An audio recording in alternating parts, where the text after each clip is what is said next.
இப்போதைக்கு கீரையை வச்சு சவராக்குங்க, அதுக்கப்புறம் தான் அதெல்லாம் இல்லை.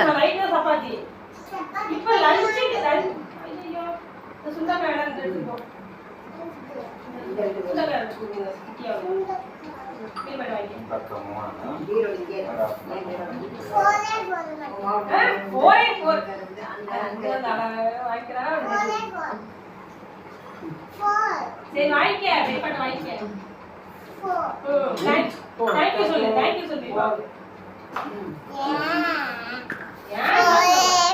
நீ கேளு இப்படிப்பட்ட அவ்வளவுதான். குடுங்க என்ன ரெண்டு. அதான் போடு. எது 4 கட்ட எத்தனை போடு. 2 தான் இருக்கு. அவனுக்கு படிக்கிறது இல்ல. அவன் நவபாசம். ஏய் நாம இது பிடிக்கா. காப்பி போடுறது தான் தப்பு.